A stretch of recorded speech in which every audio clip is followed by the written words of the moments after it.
Mi nombre es José Andrés Roa Pérez y les vengo a hablar sobre la historia del análisis factorial. Los factores latentes de Francis Galton y los ejes principales de Karl Pearson fueron los precedentes más inmediatos del análisis factorial. En 1904 aparece Charles Spearman, el cual planteó una teoría de la inteligencia basada en la existencia del factor común, al cual lo denominó G. De acuerdo con esta teoría, la inteligencia de los individuos podía ordenarse a lo largo de una sola dimensión. En la obra Múltiple Factor Análisis de Lois Leon Thurston se plantea un análisis factorial con más de un factor común y se introducen la estructura simple y las rotaciones de los factores.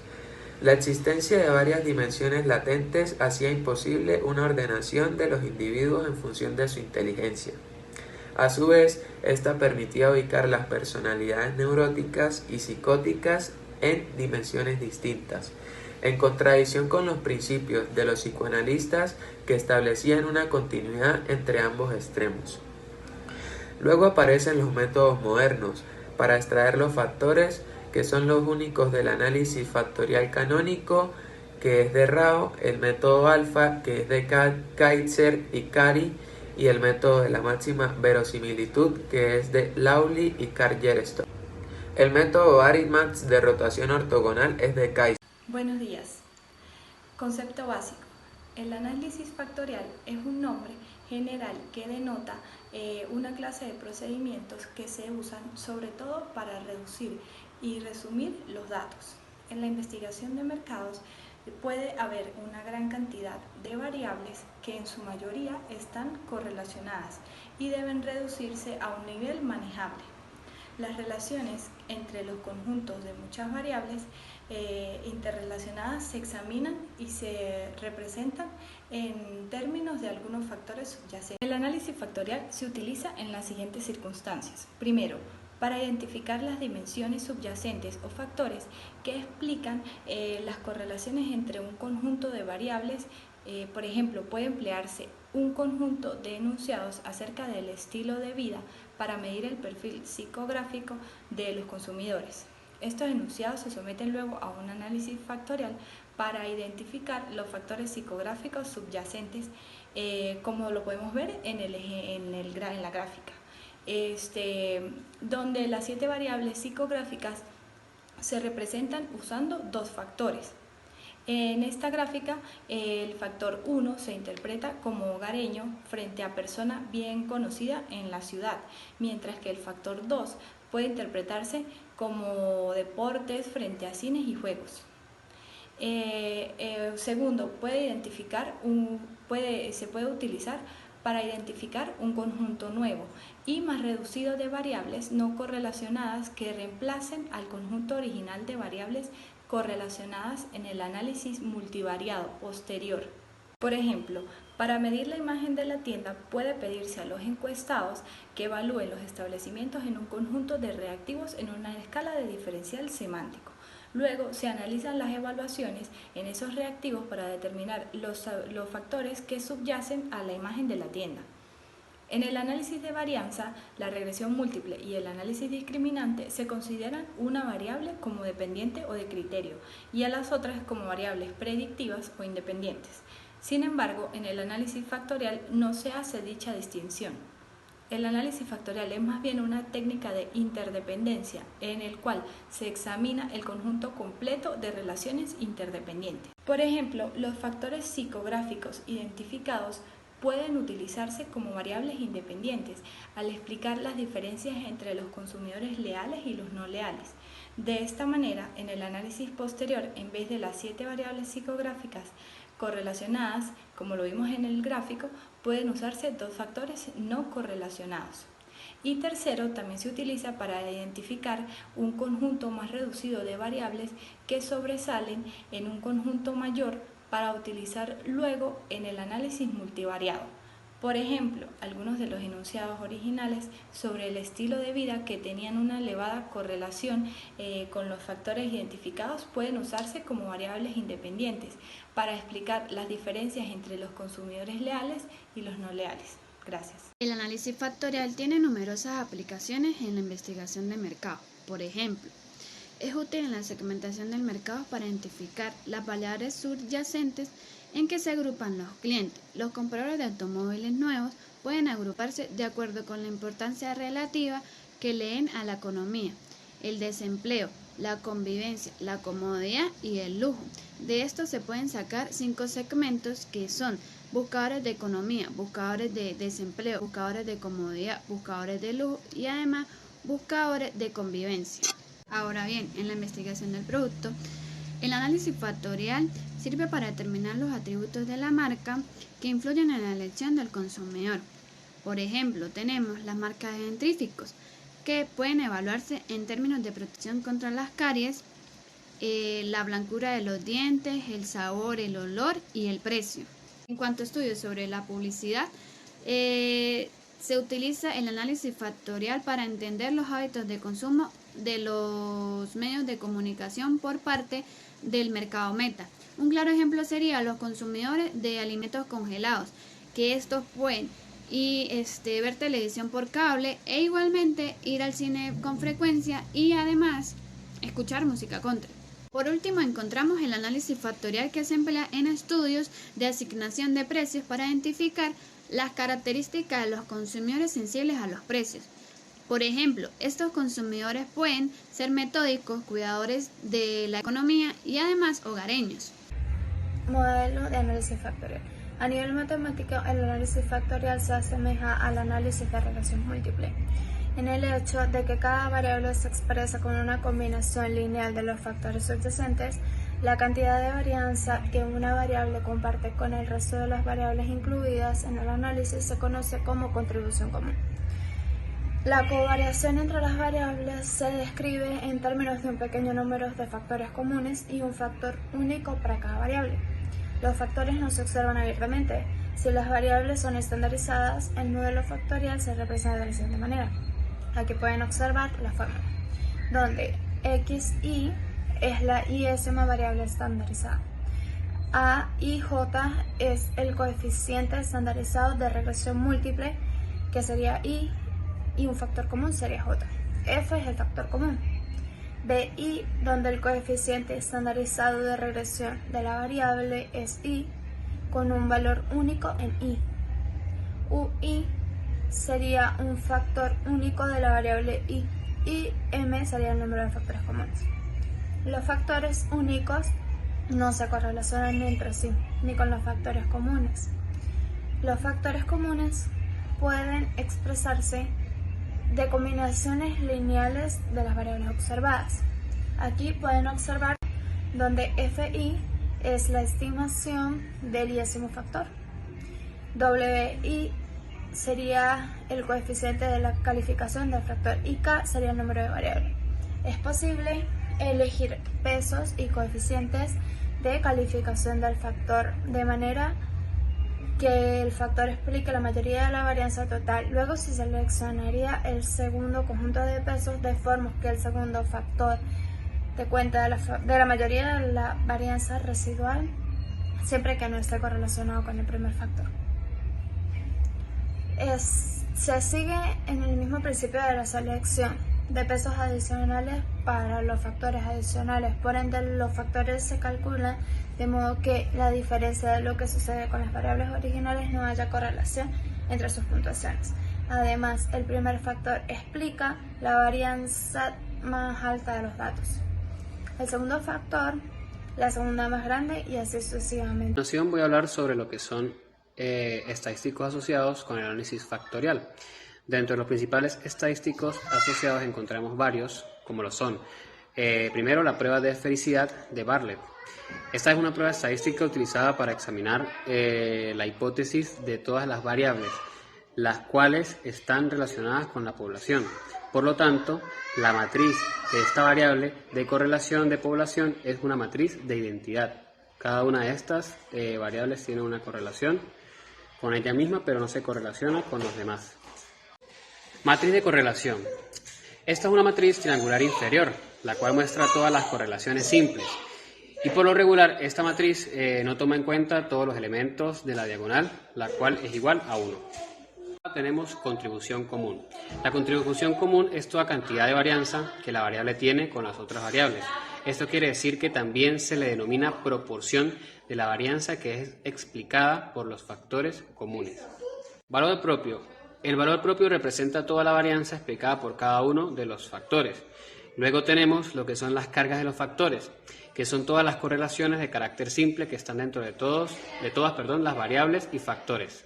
Y por último, en esta diapositiva tenemos lo que es la gráfica de carga de los factores, la cual es una gráfica de las variables originales que se usan dentro de la carga de los factores. Factorial. La matriz factorial posee los factores de cada una de las variables de los factores que fueron extraídos anteriormente. Por consiguiente, tenemos también dentro de esta diapositiva otros de los principales estadísticos asociados, como lo es la puntuación de los factores, los cuales son clasificaciones compuestas que calculan a cada uno de los encuestados en los factores derivados. Ahora seguimos con la medida de lo apropiado del muestreo KMO. Esta medida de muestreo sirve como indicador para la examinación del análisis factorial y saber si este es adecuado o no. También encontramos el porcentaje de varianza. El porcentaje de varianza, el cual es el porcentaje de la varianza total que va atribuida a cada uno de los factores residuales. Los residuales son las diferencias que hay entre las correlaciones observadas y las correlaciones reproducidas. Recordando que las correlaciones observadas son las que se presentan en la matriz de entrada y las reproducidas son aquellas que, tal cual como se calcularon, son las que se calcularon en la matriz factorial. Y por último tenemos lo que es la gráfica de sedimentación, que es una gráfica donde encontramos los valores propios contra el número de factores en orden de extracción. Mi nombre es Wendy Quintana y yo les voy a hablar sobre cómo realizar un análisis factorial a través de un ejemplo. Para ilustrar los pasos que se realizan en un análisis factorial son los que están en la diapositiva, empezando por el planteamiento del problema y terminando por determinar el ajuste del modelo. Primeramente, en el planteamiento del problema es importante tener claros cuáles son los objetivos de este análisis. Entender también que las variables se deben medir de manera adecuada, por lo que el tamaño de la muestra debe ser 4 o 5 veces mayores que las variables. Aquí también tenemos en la diapositiva las 6 variables que se van a identificar para calificar al dentrífico. El ejemplo comienza así. Un investigador desea determinar los beneficios que buscan los consumidores en un dentrífico. En un centro comercial se encuestó a una muestra de 30 individuos, solicitándoles que usaran una escala de 7 puntos, entendiendo que un punto equivalía a estar muy en desacuerdo y 7 puntos significaba estar muy de acuerdo para expresar su grado de estar de acuerdo o no con el dentrífico. En la tabla número 1 se presentan los datos obtenidos según la puntuación que dieron estos encuestados. Seguidamente tenemos la elaboración de una matriz de correlación. El proceso analítico se basa en una matriz de las correlaciones entre las variables. Al examinar esta matriz puede obtenerse información valiosa. Para que el análisis factorial sea adecuado, estas variables necesitan estar correlacionadas. Para probar la pertenencia del modelo factorial se disponen de estadísticos formales, por ejemplo, la esfericidad de Bartlett, que permite probar la hipótesis nula de que las variables no están correlacionadas en la población. Otro estadístico útil es la medición de Kaiser-Meyer-Olkin, que sus siglas son KMO, sobre lo adecuado del muestreo. En la tabla número 2 se muestra la matriz de correlación elaborada a partir de los datos obtenidos para entender los beneficios de los dentríficos. En la tabla número 1, esto lo vemos en la tabla número 1. Las correlaciones entre la variable 1, que significa la prevención de las caries, la variable 3, que son encías fuertes, y la variable 5, que es el debilitamiento de los dientes, son relativamente elevadas, por lo que se esperará que dichas variables se correlacionen en el mismo conjunto de factores. Asimismo, se observan correlaciones relativamente altas entre la variable 2, que son dientes brillantes, el aliento fresco, y la variable 6, que son dientes bellos, por lo que se espera que también estas variables se correlacionen con los mismos factores. En la tabla número 3 se presentan los resultados del análisis factorial. La prueba de esfericidad de Bartlett rechaza la hipótesis nula de que la matriz de correlación de la población es una matriz de identidad. Seguidamente, la chi cuadrada aproximada es de 111.314 con 15 grados de libertad, lo cual es significativo a un nivel de 0.05. El valor del estadístico de KMO, que es 0.660, también es alto, siendo mayor a 0.5. Por ende, puede considerarse que el análisis factorial es una técnica apropiada para analizar la matriz de correlación que tenemos en la tabla número 2. Seguidamente tenemos la determinación del procedimiento del análisis factorial. Los diferentes tipos de análisis factorial se distinguen en el procedimiento que usan para derivar los pesos o los coeficientes de las puntuaciones de los factores. Tenemos el análisis de los componentes principales, que es un enfoque de análisis factorial que considera la varianza total de los datos. Y por otro lado tenemos el análisis de los factores comunes, que es un enfoque de análisis factorial que se basa solo en la variable común para calcular los datos. Ahora tenemos la determinación del número de factores. Para determinar el número de factores se sugieren varios procedimientos, como la determinación a priori y otros que se basan en el valor gráfico, como por ejemplo, primero tenemos la determinación a priori. La mayoría de los programas de cómputo permiten que el usuario especifique el número de factores, lo cual facilita el uso de este recurso. Luego tenemos la determinación basada en valores propios. Este es un método que solo se conservan los factores cuyo valor propio es mayor de 1.0. Los otros factores no se incluyen en el modelo. Seguidamente tenemos la determinación basada en una gráfica de sedimentación. La gráfica de sedimentación diagrama los valores propios contra el número de factores en orden de extracción. La determinación basada en el porcentaje de la varianza. En este enfoque, el número de factores extraídos se determina de modo tal que el porcentaje acumulado de varianza extraído por los factores alcance un nivel satisfactorio. El nivel satisfactorio de la varianza depende del problema. Sin embargo, es recomendable que los factores extraídos expliquen por lo menos el 60% de la varianza. Luego tenemos la determinación basada en la confiabilidad de división en mitades. La muestra se divide en mitades y cada mitad se somete al análisis factorial. Solo se conservarán los factores con una alta correspondencia con las cargas de los factores en las dos submuestras. Por último tenemos la determinación basada en las pruebas de significancia.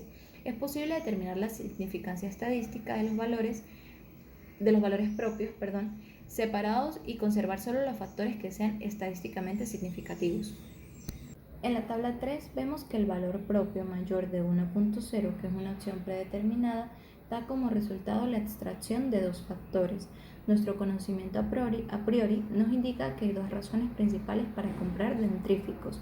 En la figura que tenemos en la diapositiva se presenta la gráfica de sedimentación asociada con este análisis. Esa gráfica muestra una clara separación entre tres factores. Por último, a partir del porcentaje acumulado de varianza explicada, se observa que los primeros dos factores explican el 82.49% de la varianza. Esto lo encontramos en la tabla número 3.